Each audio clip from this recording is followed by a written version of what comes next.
Letter D, by giving you assurance of His divine presence. Sabi niya, binibigyan kita ng assurance na sasamahan kita sa susunod na taon.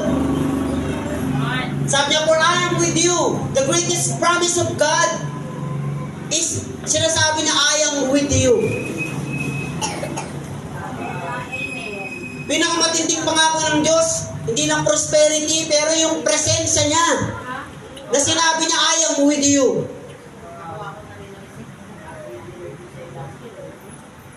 Letter E, by giving you divine protection. Sabi niya, baka natatakot ka. Sabi ni Lord, I giving you divine protection.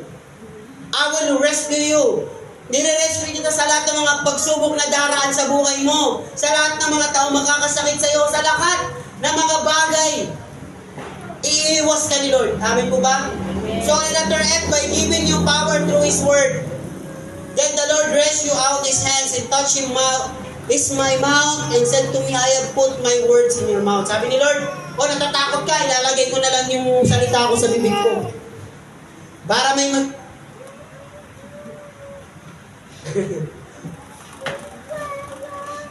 Then the Lord reached out His hands and touched my mouth. Sabi ni si Jeremiah, ang ginawa ni Lord, nilagay niya tinouch niya yung bibig ko at nilagay niya yung salita niya sa bibig ko. Makapangyarihan. Tama po ba? Ang kapangyarihan ng Diyos ay nasa salita niya po. Ulitin ko, ang salita ng Diyos ay nasa salita niya. There is power in the Word of God. Kung sino ang may salita, sa kanya kikilos ang kamay ng Diyos.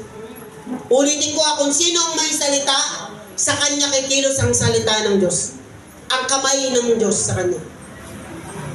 Before He bless you, He will put your word first in your mouth. Ulitin ko, before He bless you, before God bless you, He will put His word first in your mouth. And speak the word and release the power. Sabi niya, yung salitang nasa bibig mo, i-release mo yan. Kasi meron niyang kapangyarihan. Ibalik mo sa Diyos yung mga salita niya, mga pangako niya. Lord, ito yung pangako mo, di ba?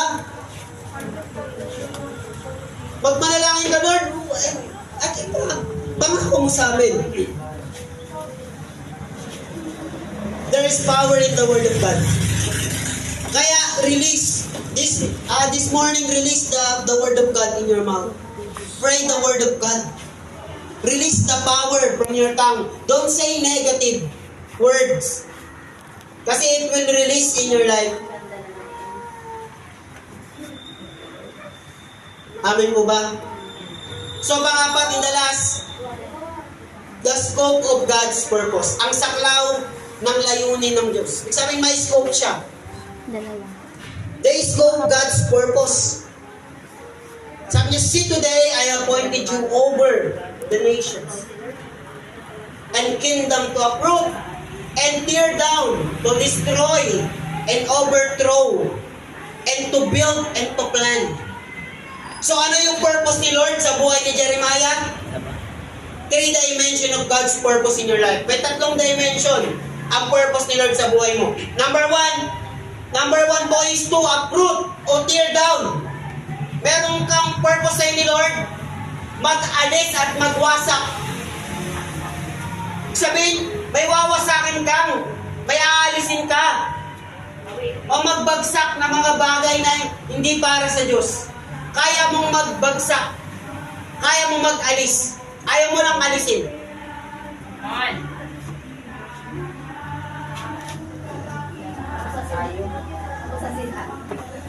Wala pa silang inalisin tayo, may aalisin na.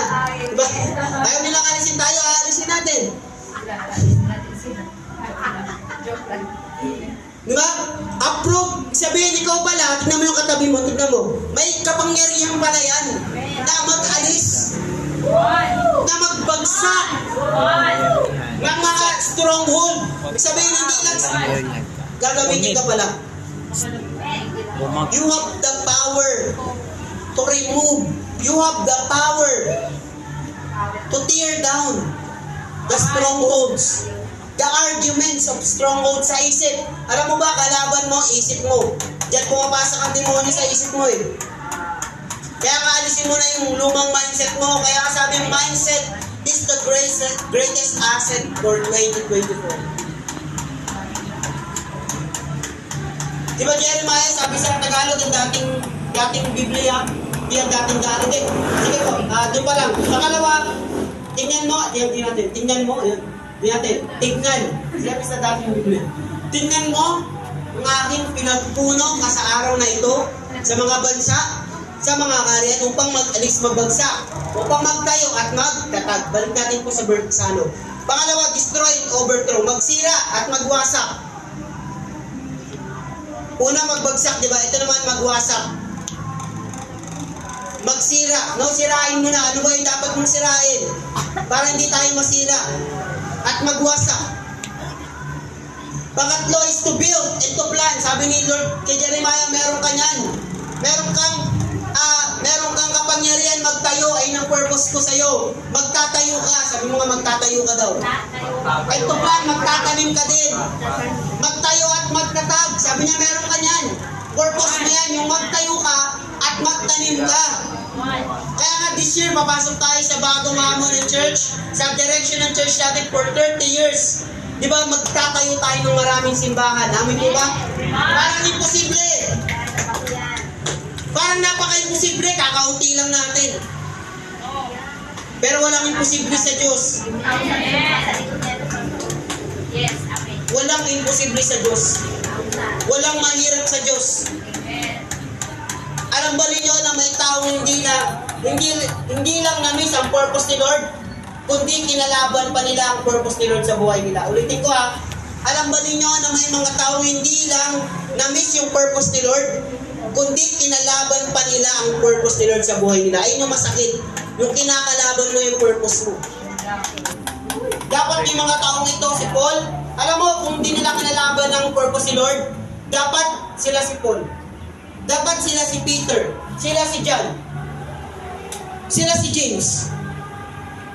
Sila si Andrew. Sila sila Moses. Pero kinalaban nila yung purpose nila sa buhay nila. Luke 7 verse 30, anong sabi sa Bible? Pharisee and the expert in the law rejected God's purpose for themselves. Sabi niya sila, ni-reject nila yung purpose ni Lord sa kanila because they did not baptize by John. Sabi niya, they reject God's purpose for themselves. Na-miss nila, ni-reject nila yung purpose ng Diyos sa buhay nila. Na sila dapat yung mag-proclaim ng katotohanan pero hindi nila pinroclaim na si Jesus ang Diyos. Na ang Diyos, na ang Bible na pinag-aaralan nila, Torah na pinag-aaralan nila, hindi nila alam na si Christ na yun yung kausap nila. Anong dapat gawin sa purpose at layunin ng Diyos sa buhay mo? Katapusan na rito at finished product ng purpose ni Lord sa buhay ni Jeremiah at ikaw at ito. Verse 17,